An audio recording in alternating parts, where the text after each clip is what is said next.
In the air, Donald Trump is embracing depictions of political violence while he thumbs his nose at the justice system. On Friday, Trump posted on social media a video depicting an effigy of President Biden bound and restrained in the back of a pickup truck. That truck is emblazoned with the words, "Trump 2024. We are choosing not to show you that video." At the same time, Donald Trump is attacking the judge in his criminal hush money case. Juan Merchan and his daughter have been repeatedly called out by name by Trump since the judge imposed a gag order on the former president. Trump's legal team is now defending his attacks in court, even arguing that the judge's daughter is not and should not be part of that gag order. This, I will remind you, is the presumptive Republican presidential nominee and a former commander-in-chief. Joining us now, political strategist Lucy Caldwell. She served as campaign manager for Joe Walsh's 2020 presidential campaign. Good morning, Lucy. Good morning, Lucy. Good morning. So, Lucy, what are we to make of this latest program by Donald Trump to sort of bring his vile behavior again into the court system, but this time threatening a judge's daughter? His lawyers making the claim, oh, well, that's no problem. Is there any connection that you're hearing from people in Republican circles that this is a problem, that the potential for violence is there, particularly given how rabid some of Donald Trump's supporters can be at times? I think that depends on what we mean by Republican circles. What does it even mean to be in a Republican circle anymore? Yeah. Is it people whose background is like yours or mine, Michael? Or is it people like the deranged cult members that champion this kind of language, that champion language like American carnage, that like talking about killing shoplifters, that applauded last week when he said that it would be a bloodbath if he was not elected? Donald Trump has a very high ceiling, very high floor, of these people who've just helped him just run away with the nomination. He has a very low ceiling. And so while he's not doing things like working to appeal to moderates or, reconnect with people who didn't vote for him in the primary, he's doubling down in violent language that is sure to continue throughout this cycle. And in that vein, the attacks, independents, that turns them off a lot. I've talked to a lot of them. You've probably talked to a lot of them. How concerned are folks down ballot about how what he's doing at the top, these kind of attacks are going to impact how independents show up for them in congressional races, in state races even? Especially because he's taken all their cash, spending it on his own legal bills. Exactly. Taken all their cash or prevented them from getting any cash to begin with, because the RNC and the Republican powers that be have stopped, have just ceded the responsibility of helping candidates down ballot. Laura Drupp herself has said that that's really not a priority, right? They're singularly focused on electing Donald Trump and, as you say, paying his legal bills. It is really tough for those Republican members of Congress in particular. There are almost 20 of them. I think there are about 17 of them who are Republicans who were reelected last cycle or elected last cycle, but who are in districts that Joe Biden won. And those congressmen and women are very, very vulnerable. And so you're seeing that a lot of them are trying to figure out what's the right song and dance to do in terms of endorsing Donald Trump. Some of them are people who have primaries next month, like Brian Fitzpatrick in Pennsylvania. He has tried to thread this needle as a moderate. Is he ultimately going to throw his lot in with Trump? He knows exactly that phenomenon that you're talking about. And how does someone like that get through a primary where he is being primaried by a person who is an extremist, who talks the way Donald Trump talks, while still thinking about, in a state like Pennsylvania, very swingy, how does he, in that Bucks County district, then turn around and say to moderates, hey, this isn't my jam. I do want the support of independents, while also not completely alienating that rabid Republican base. It is 8 a.m, and so it is like I don't want to sit in the Donald Trump attacks for too long because they are so ugly and so vicious and so unbecoming this early in the morning or at any time of day.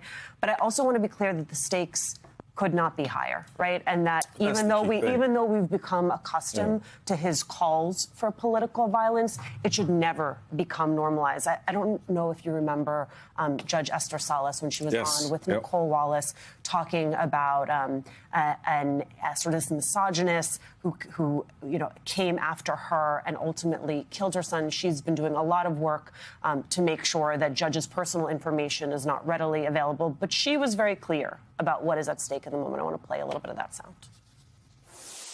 How do you fix sort of the political culture so that there's a political punishment, not a political award, when a prominent figure like Donald Trump attacks the judge who will have his case? I think at the end of the day, we can start changing the way we give that news, how do we cover it, how we talk about it. I like to think, I read a book called The Four Agreements. I don't know if you ever Don Miguel Ruiz, and it talks about the rules, but the first rule is be impeccable with your word. And I try every day to be impeccable with my word. What does that include when that happens? What does that look like? I mean, like I think about what I'm going to say before I say it. And the consequences. Everything. Imagine that. That is something. That concept is way above Donald Trump's pay grade, or I think intellectual capacity, because he's a visceral animal politically and in business. I mean, he feels that what he says is truth, and I think that is part of the problem in this environment. Is he thinks it's truth what he's saying.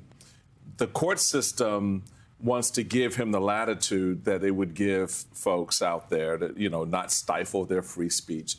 But he has shown his capacity to not give a damn about that.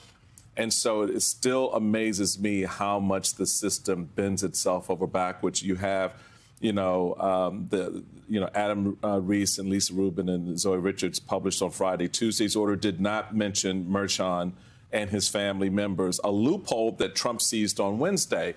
So you're sitting there going, don't you know who's sitting in front of you? If you give him a loophole, he will exploit it. Make it very clear. I mean, how many times before we got to this moment did the judge not see that Donald Trump is a bad actor in this space? Yeah. Lucy? I mean, I don't get it at all. I'm confused about how the system still does not respond to the thing in front of it. Yeah, and I think that the other thing that we're seeing that is really frightening is that you can see how you say, 8 in the morning, whether it's 8 in the morning, 8 at night, whenever. It's very disturbing, but we are once again getting into this moment where we're normalizing the kind of language that he uses.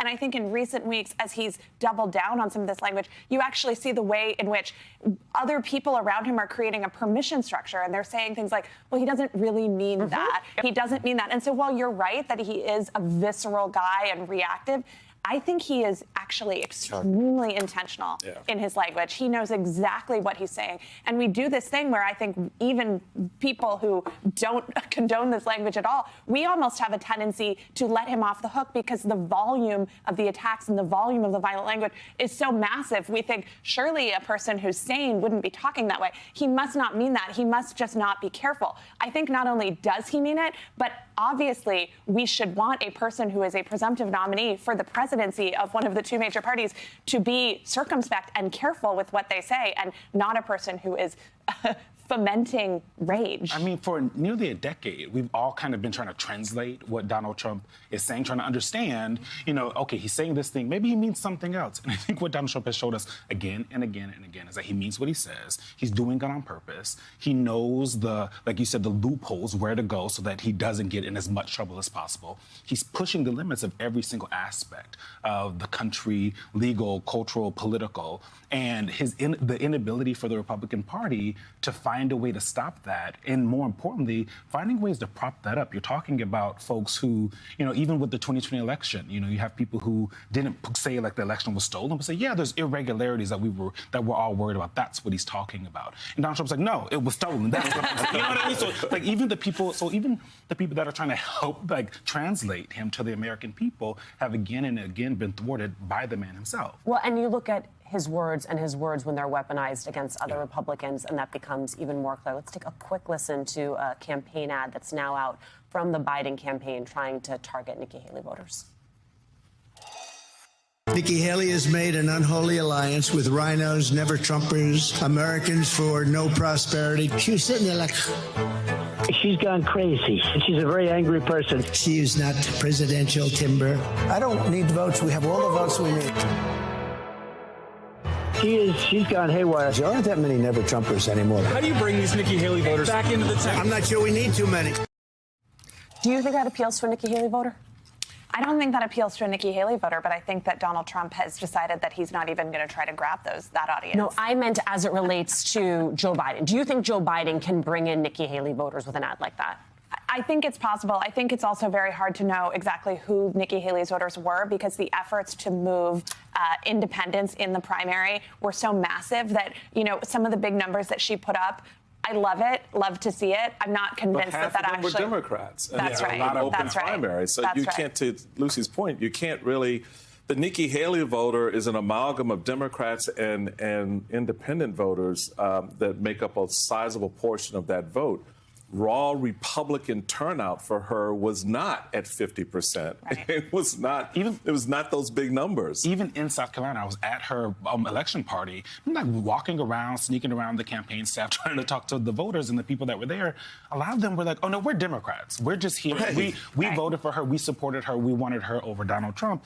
And the person that's not going to move, I do think it moves independents. And the Biden administration or the Biden campaign definitely feels like that is a smart way for them to go. However, the person that's not going to move is Nikki Haley. She's already said that she is going to vote for Donald Trump over Joe Biden. She's not endorsed him, but she says she thinks Joe Biden is more of a danger to this country. You don't think there's room for her to revise and extend? I mean, in politics, she can revise and extend, Yeah. but let's just call. I mean, it's just. I'm sorry, Nikki, or anybody else, any other Republican out there.